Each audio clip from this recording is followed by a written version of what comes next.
Today, I want to show you how to shoot in manual mode, and it's easier than it sounds. Plus, I've made it super simple by creating these 5 free cheat sheets, which include an easy-to-follow 5-step process for shooting in manual mode. I'll have a link below so you can download and print them out the next time you're on location. By the way, my name is Chris Parker, and you're about to discover how I approach every image I've ever taken in the last 30 years in manual mode, and if you're ready, let's do it. Alright, so you're going to have to manually set your ISO and aperture and shutter speed to shoot in manual mode.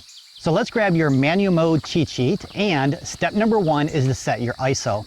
And if you're wondering why this one first, well, it's the easiest of the 3, and I've listed 6 everyday lighting situations with the ISO that you should use. I've also included more detailed information on the ISO cheat sheet and some images for different lighting variables.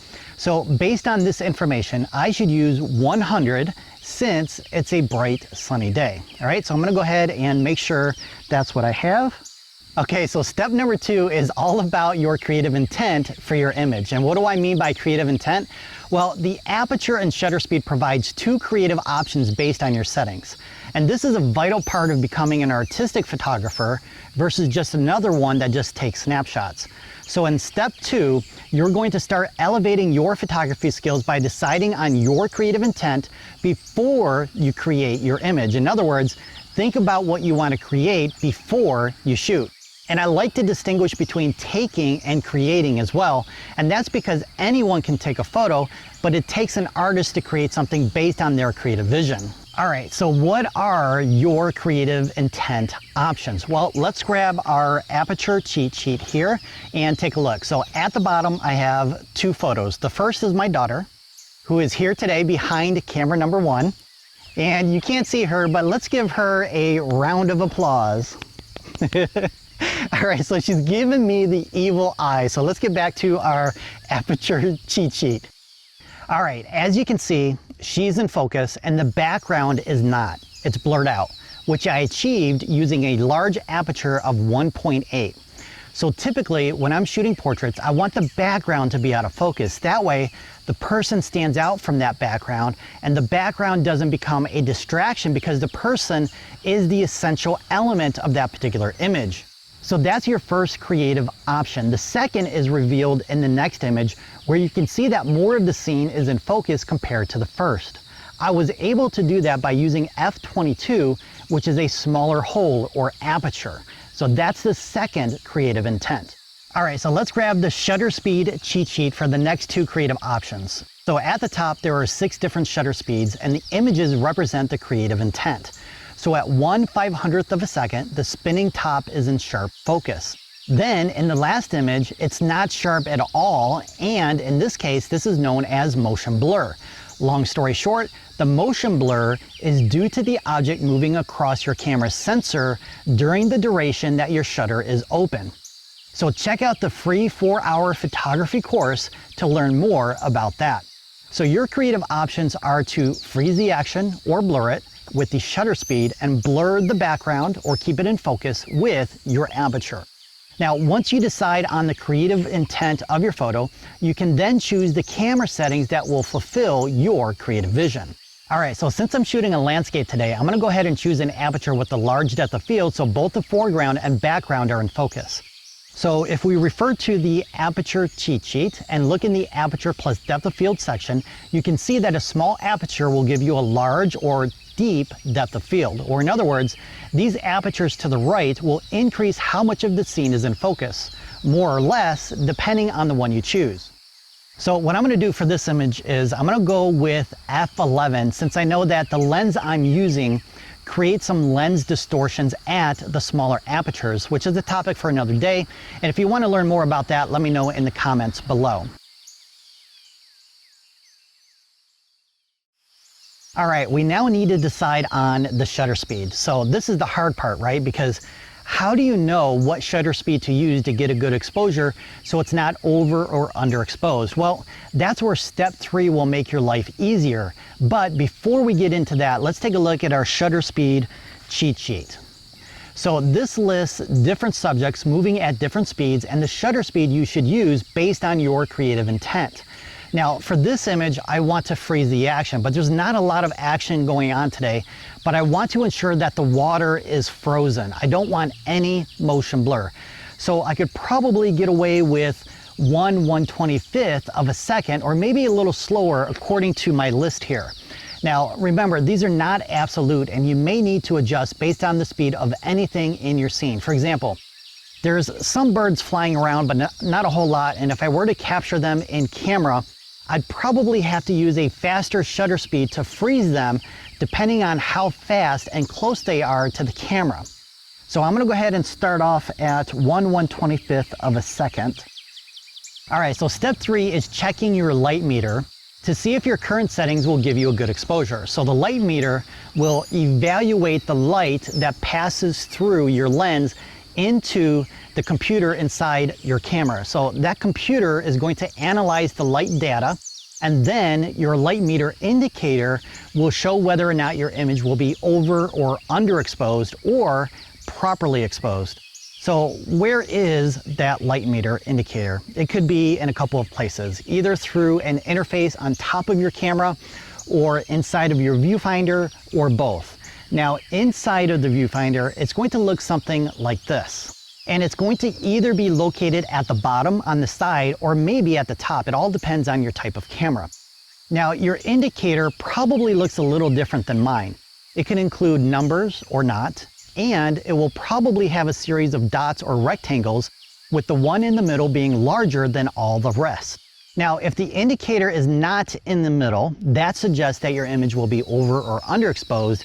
That is, if you create your image at this time with the settings that you selected. But if the indicator is in the middle, that's considered neutral, or in other words, possibly a good exposure. And I say possibly because it's not guaranteed. But you're closer to getting a good exposure when it's at or near neutral, and that all depends on various factors like the type of lighting, the metering mode you're using, and more.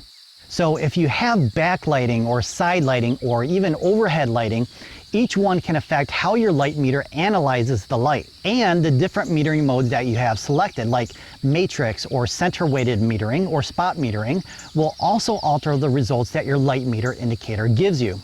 Again, these topics are beyond this particular tutorial, and you'll learn more about them in the free 4-hour photography course. All right, so right now, my indicator is telling me I'm about 2/3 stops overexposed. And I'm gonna explain what a stop is in photography in just a moment. What I'm gonna do is I'm going to increase my shutter speed now until it's in the neutral position. Actually, I'm gonna round that up to 1/250th of a second so that it's a whole stop. Now, before we get into learning what a stop means, let's first go into step 4, which is taking a test shot. All right, so when I'm out shooting, I like to ensure that I'm getting the right exposure before I start playing with the composition and committing to a final image. Yes, you can decide on your composition ahead of time, but I like to do a test shot and confirm I'm getting the proper exposure first. So remember, your camera is just a computer that's been programmed a certain way, and it may not give you what you want. So we're gonna go ahead and take a test shot, and as part of this step, you're going to review the histogram to see whether or not you've captured all the detail in the scene. All right, so reading the histogram is an art form in and of itself, and of course, I've included some information on how to do that in, that's right, the free photography course. So based on what the histogram is telling me right now, my image is a little bit underexposed. So what I need to do is go into step 5, which is to adjust my camera settings until the histogram shows me that I'm getting all the details that I need for my image. All right, so we have one more cheat sheet to review, and that's the exposure triangle. Now, at the end of this photography tutorial, I'm gonna explain a quicker way to adjust your exposure without using this cheat sheet. But if you watch this tutorial portion, I guarantee you'll learn something new and vital that all photographers should know. All right, so what is an exposure triangle? Well, I'm glad you asked. So the exposure triangle shows the relationship between your different camera settings with a visual tool, the triangle. Now, if you adjust one camera setting, another has to be moved in the opposite direction to keep the same exposure. So what does that mean? Well, let's say I decide I want to shoot with an aperture of f8 instead of 11. Well, according to the Aperture cheat sheet, I'm allowing more light to pass through the lens if I use a larger aperture. And that one adjustment doubles the amount of light, but if I were to change it to f/16 instead, that would cut the amount of light by half. And in photography, your camera setting numbers are known as a stop. So a stop is a measure of exposure relating to the doubling of the light or cutting it in half. Again, I'm getting off topic, so if you'd like to learn more about stops, check out the link below to review my article on it. All right, so back to the exposure triangle. So going from f11 to f8 is one stop. This means getting the same exposure, I need to adjust the ISO or shutter speed by one stop in the opposite direction. So in this case, I need to cut the amount of light in half. So let's say you're already using the lowest ISO possible. That leaves the shutter speed, right? So I'm currently at 1/250th of a second, and a one stop faster shutter speed would be 1/500th of a second, which will cut the amount of light in half and will give me the correct exposure. All right, now that you've gotten that bit of information, there's a quicker way to get the correct exposure without that cheat sheet. And if you've been following along, you probably already know the answer.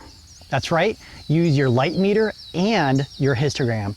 So I'm gonna go ahead and change my aperture to f8.